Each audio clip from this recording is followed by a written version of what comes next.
बा यसपालि तपाईँले पनि परिवर्तनको मत दिनुभएको कुरामा चाहिँ मलाई बताउनु भएको थियो होइन। यो सरकारले चाहिँ लगभग 4 महिना प्लस चाहिँ दिन बितायो।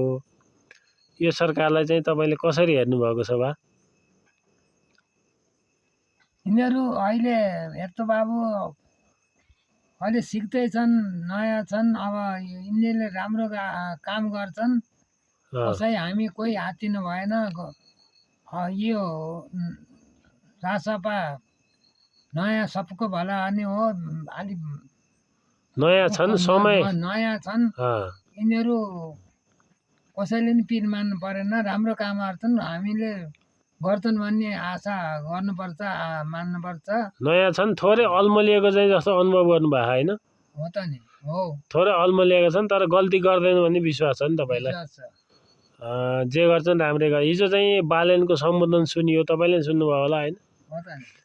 बालेन चाहिँ अब अलिकति चाहिँ रिजर्भ जस्तो बसेको थिए। हिजोबाट चाहिँ राष्ट्रको नाममा चाहिँ सम्बोधन आयो। त्यसपछि चाहिँ राष्ट्रपतिसँग भेट भयो। उपराष्ट्रपतिलाई चाहिँ टेलिफोन वार्ता गर्नुभयो। अनि यो तराईमा चाहिँ विकसित घटनाको बारेमा भएको हो त्यो। त्यसपछि चाहिँ मधेसवादी दलका नेतासँग पनि छलफल गर्नुभयो होइन। त्यसले एउटा निकास अवश्य निकाल्छ। हिजोभन्दा आज केही शान्त पनि देखियो मधेस होइन। बालेनलाई चाहिँ के सन्देश दिनु त बा? यसै रिजर्भ नबस्नुहोस्, संसदप्रति उत्तरदायी हुनुहोस् होइन। संसदमा आउने जाने गर्नुहोस्।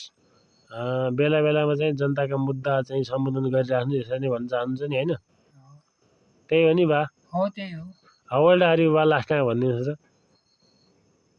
84 83 या 84 के अरे 84 हुनुभयो नि तपाईँ होइन? ल लभ यु बालेन भनिदिनु लास्टमा। Love you Balen. ओके ल। Do not fear. I am Tikaram here. I am Tikaram here. Okay.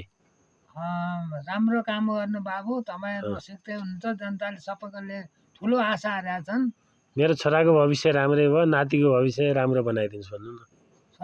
हाम्रो छोराको भविष्य राम्रो भयो। छोरा नातिहरूको पनि राम्रै गरिदिनु होला। अनि अरू जनताप्रति पनि राम्रो गर्नुभएको छ। अझै पनि ध्यान दिनु होला भन्ने आशा गर्दछु। ल धन्यवाद बा। ल धन्यवाद। ल।